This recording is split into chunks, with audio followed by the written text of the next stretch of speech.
Hey guys, Dave with the First Place Auto Parts. Thanks for joining me in the studio today. You know, I've been driving square body trucks way before they were considered cool. As a matter of fact, I was the only guy with a square body truck in my high school back in 1983. At that point in time, I had a 76 Chevrolet square body truck. It was a long bed that I put some appliance mag wheels on, and I thought I was the stuff. The reality was no one else around me probably did, because everyone else had Camaros and Grand Prix and things of that nature, but I had a square body. Now look, even back then there were some things that I hated about that truck, and I've owned several since. They're all the rage now, but there are definitely some things that I hate about the square body truck, and in today's video I'm going to tell you exactly what those things are, so stay tuned.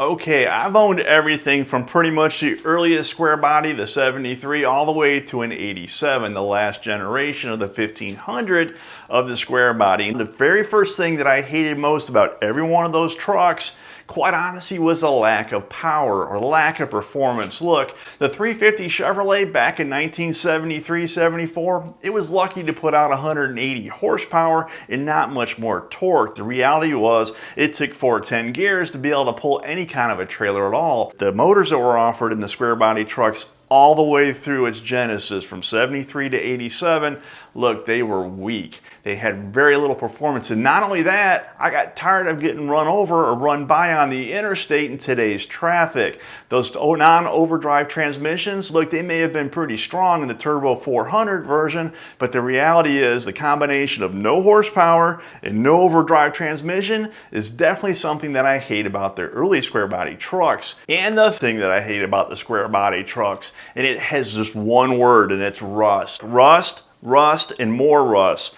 Square body trucks can rust in more different areas than you can shake a stick at. And to find one that's clean, well, that's a real rarity. Typically they're full of Bondo, foam, and whatever God's green earth got the first previous owner stuck in there and spread Bondo over. Square body trucks are very prone to rusting.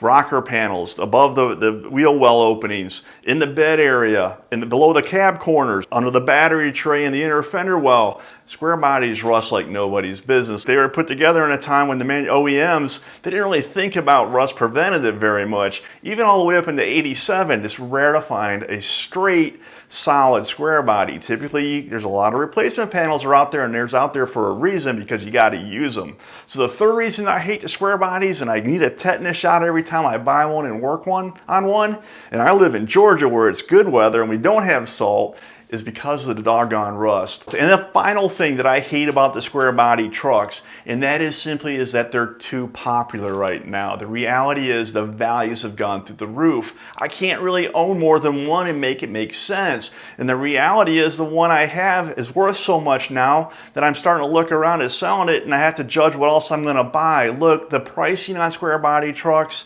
it's supply and demand, I guess, but it's really the last affordable muscle car or classic vehicle, if you will, and the prices have just gone up and up and up. They've gone up so much that they're starting to bump into a legitimately daily driven truck, and that's the OBS trucks. Now the decision between a square body or an OBS truck becomes a little more difficult. I'll be honest with you, the OBS truck, in my opinion, is a far more drivable truck, especially if you want to do one every day. And the transmissions, well, you started to get that overdrive that I talked about earlier in regards to the square bodies that they didn't have. So, you know, with the pricing, it's a reality, guys. They're popular. They're almost all out of reach. Or in regards to the value, now, with all that said, the reality is I love square body trucks. I love everything about them. Yeah, man, they're underpowered, but I can put an LS motor in it or even a big block. Yes, they rust, but there's tons of support in the automotive aftermarket in every sheet metal variant form. Look, quarter panels, bed floors, cab corners, rocker panels, doors,